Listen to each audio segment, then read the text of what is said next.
There are 4 aspects to combat. And what I mean by aspects, I mean intensity. Keep them against the wall. Okay. I mean threat. Punch, punch. Environment. This video is to help educate you about combat. Hey guys, thank you for checking out our YouTube channel. My name's Sean Elders. I'm the founder and chief instructor of Pinnacle Combat Arts. Like, subscribe, comment down below, hit the bell so you can be notified every time there's a new video.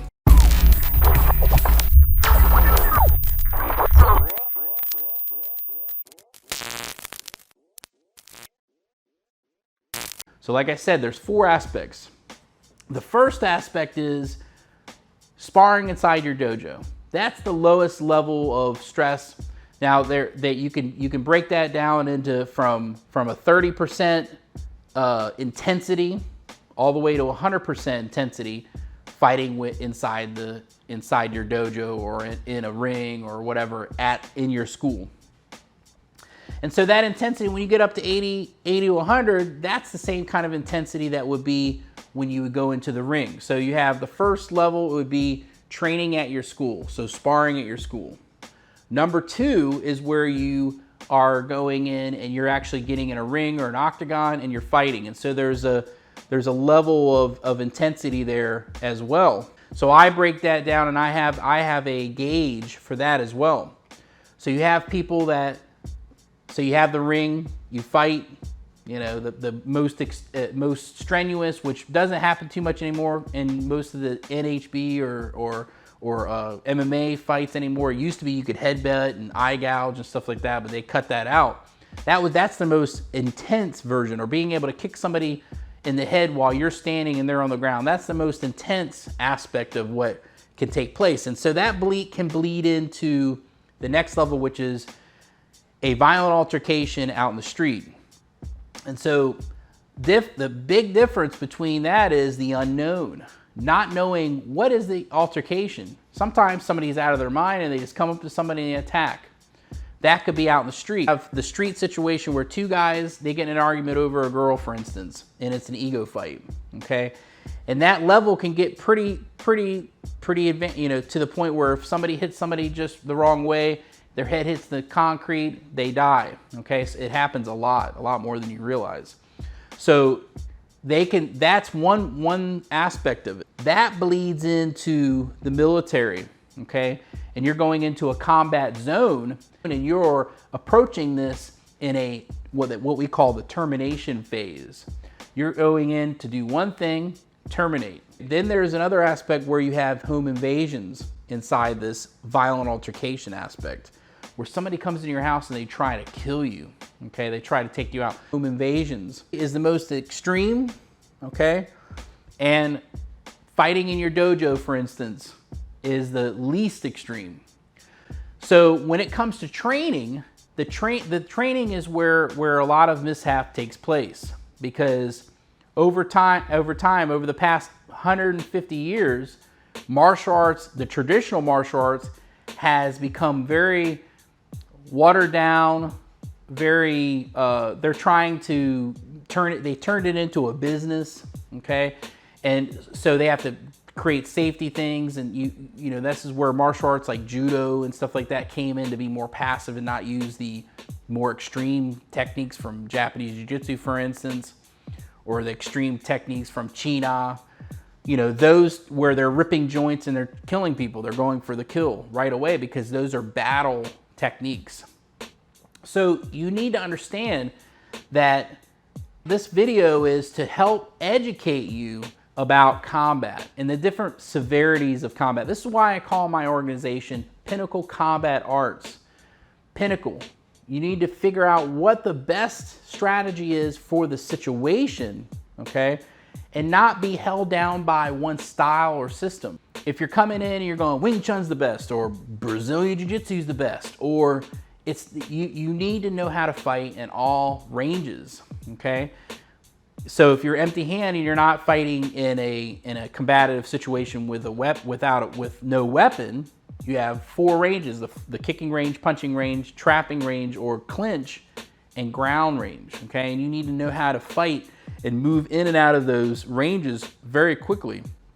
Now, based on your environment, there's certain ranges you want to really try to avoid, but sometimes you can't. And so you need to be able to fight in all those ranges. And it's the same thing with weapons. Depending on the type of weapon, you need to be able to engage with the weapon. You know, if somebody comes at you with a weapon, or if you have a weapon and the other person has a weapon, you need to know how to deal with those situations.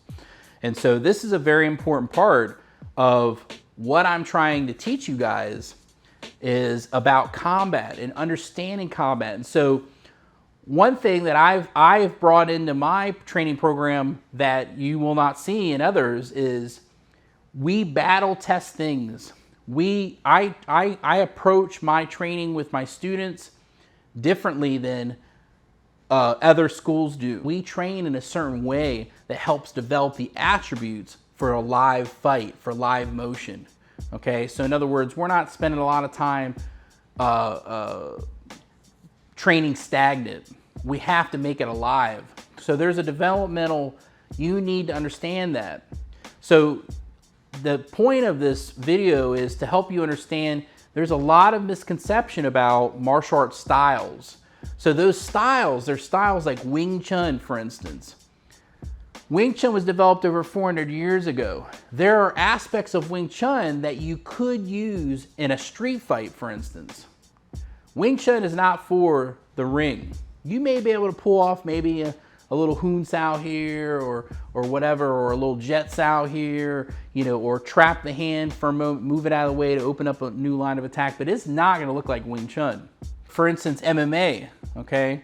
A lot of people think an MMA fighter can just fight out in the street and they're gonna be successful. Well, that's not true, okay? Because there's a lot of different environments at hand when it comes to an MMA fighter going and fighting out in for instance, a street altercation. You know, a good analogy is the UFC show. I remember when, I don't watch it too much, but I happened to just catch this one episode, and these two MMA guys decided to street fight out in the lawn, okay? And so what took place in there was they were trying to do the same techniques they do in MMA in the octagon, okay? And so what happens is the one guy puts the other guy and he tries to do an armbar on him on the ground. They're wrestling around and stuff. Tries to put an armbar. The other guy lifts him up and starts smashing his skull into the concrete. Get him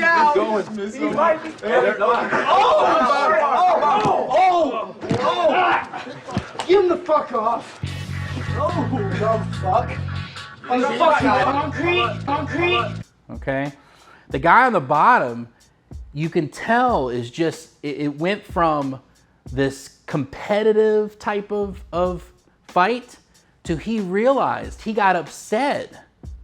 Okay, they're fighting, but he got upset because he didn't realize that that's the fight you're in. When you fight on the street, it's life and death sometimes, okay? It's not a competition. It is, when that guy started getting his head smashed in, he got up and got so upset and offended when in fact they were fighting. And so understanding combat is so important for you to understand that. So, you know, you have, like, for instance, the MMA guy where the guy, this deranged, you know, drug addict comes in and breaks into the guy's house and they fight. And he really had a lot of trouble fighting this guy. I'm not lying when I said it was one of the toughest fights I've ever had in my whole life. Okay. There's a difference between what happens in the ring and what happens out in the street. Okay. There's a difference between what happens out in the street where two people are egotistical, you know, their ego is going back and forth and they're fighting each other out in the street, compared to when you go out into the combat zone and military and you're fighting each other. The energy, the pressure is different. And so certain tools will be what's necessary for that combat situation. So a street fight is going to be a certain type of pressure. The ring is a certain type of pressure. Okay, what happens in the dojo is a certain type of pressure. What happens in the military, when I teach a military how to sweep and you take corners and then all of a sudden you clash with somebody else and they're in a combat situation, that's life and death. It is a different type of pressure. And so what I'm trying to do today is I'm trying to teach you how to, and educate people on, stop talking about this style or that style. Forget about the styles, okay? You know, people will go, Wing Chun doesn't work, you know, for this, or you know, boxing doesn't work for that. Yeah, because you need to be able to understand that there are certain tools that are more effective based on the pressure at hand. There's a lot of misconception and a lot of you know, you have styles like silat. Silat, it's not gonna work. It's not gonna be even something you would do inside the ring, because those two fighters, they're fighting and they're moving around, they're light on their feet. Silat and aspects of silat, one thing is from hundreds of years ago. They have heavy feet. So some of the techniques, the navigations and the techniques with the knife or the hands, that might be efficient if it's the right kind of pressure in the fight. It's the same thing with Wing Chun.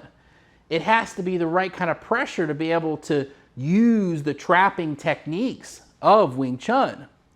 So understand that based on what is in front of you, what is taking place, the idea is you have a boxing structure and you are able to draw out whatever is necessary out of that boxing structure. Sometimes you're going to be able to be light on your foot and move around. Sometimes you're not.